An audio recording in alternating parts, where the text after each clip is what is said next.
Today on Confession from the Dark, our story today is about a Chinese major unaliver whose weapon of choice was a hammer. This has to be one of the craziest stories resurfaced from the 1980s. It came across my desk, and I had to let the audience hear this. Please like, comment, share, and subscribe if you like our content. Without further ado, let's get into the story.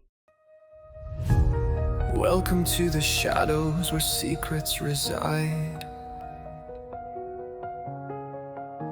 Confession. The Monster with the Hammer, the Xinhai story. In the vast rural stretches of China's central provinces, fear once gripped small villages and countryside homes. Families who had lived peacefully for generations suddenly found themselves haunted by a shadow, one that struck at night, without warning, and vanished without a trace. That shadow was Xinhai, a drifter whose brutality would etch his name into the darkest pages of criminal history. Xinhai was born on July 29, 1968, in Hunan Province, China, into a poor farming family. The youngest of four children, Yang showed signs early on of being different, quiet, withdrawn, and socially isolated. Though intelligent, he dropped out of school by the 6th grade and began drifting from city to city, working odd jobs. During the late 1980s and 1990s, Yang became a wanderer. He roamed across China's interior, working as a laborer, doing construction jobs, and sometimes stealing to survive. He was arrested several times for theft and was once reportedly imprisoned for attempted R-word. Each time he was released or escaped the justice system, he seemed to grow darker and more vengeful. At this point, we wouldn't think anything at all was wrong, right? You will find out soon enough. Between 2000 and 2003, Xinhai went on an unaliving rampage across Hunan, Hebei, Anhui, and Shandong provinces, unaliving at least 67 people, though some estimates suggest the number could be higher. His modus operandi was chilling in its simplicity and savagery. He would target isolated homes, usually at night. He would break in with weapons like hammers, axes, or shovels, often wearing stolen clothes and gloves. Once inside, he would bludgeon entire families to death. Men, women, children, and even the elderly. No one was spared. What in the world would make someone think like this? I have to admit, reading this story makes me want to be more cautious when I'm out with my family. I'm sorry, let's get back to the story. But the violence didn't end with unaliving.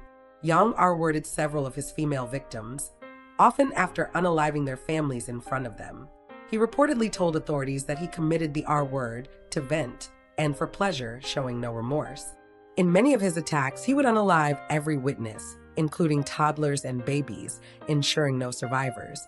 Then he would vanish into the night, hitchhiking or walking dozens of miles to avoid detection. Villagers were horrified. Stories spread of entire families found butchered in their beds. Some villages imposed curfews. Others posted armed guards at night. But Yang was a ghost, moving quickly, changing clothes, never staying in one place too long. His crimes left a trail of destruction. 2000 to 2001, multiple families across Hunan and Shandong were unalived. One attack left 5 members of a family unalived, beaten with an iron hammer. 2002, a family of 4, including 2 children, were unalived while sleeping. The mother was R-worded post-mortem. 2003, Yang's final spree left 10 people unalived across 3 separate attacks within weeks. He showed no sign of slowing down. Each unaliving had a common thread: brutality, violence, and complete annihilation of the household. Yang was finally caught on November 3, 2003, in Zhangzhou, Hebei province, during a routine inspection when police realized he was a wanted criminal for unrelated crimes. His fingerprints linked him to the massacre scenes. Once in custody, he confessed to 67 unaliving and 23 R-words, shocking even hardened Chinese investigators.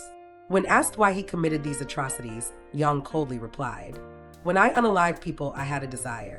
It was an impulse. I had to do it. I had no other choice."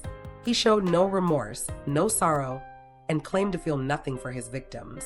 He told police that he unalived because he hated society and wanted revenge for what he considered a life of rejection, hardship, and humiliation. Yang was tried swiftly in February 2004, charged with 67 counts of murder and 23 counts of the R-word. He was found guilty and sentenced to death. On February 14, 2004, just 2 weeks after his conviction, Yang Xinhai was executed by shooting, in line with Chinese judicial practices at the time. This was interesting to me because recently I've seen several states within the United States impose death by an unaliving squad if you commit multiple crimes or anything dealing with a child. I guess this form of punishment has always been around. Let us know in the comments how you feel about this punishment for these types of crimes. Over excessive, or just do punishment? His death brought a sense of closure to the families he had devastated, but the scars of his reign of terror would remain for years. Yang Xinhai remains one of China's most prolific and horrifying serial unalivers. His crimes led to increased awareness of rural security and inspired multiple studies on criminal psychology and social alienation in China. He was not a criminal mastermind. He was a monster fueled by hatred, loneliness, and violence, slipping through the cracks of a rapidly developing society. His story serves as a brutal reminder of how unchecked mental illness, rage, and societal neglect can spawn unthinkable horror. Thank you for tuning in with us for this unbelievable story. Please stay tuned, as we will be bringing you more stories weekly from Confessions from the Dark. Or walking the streets. These tales are a testament to the power of belief, for the strange is familiar and the truth is a thief. Do you believe? Tell me, what do you know? Are you among us? Just tell us and we'll go.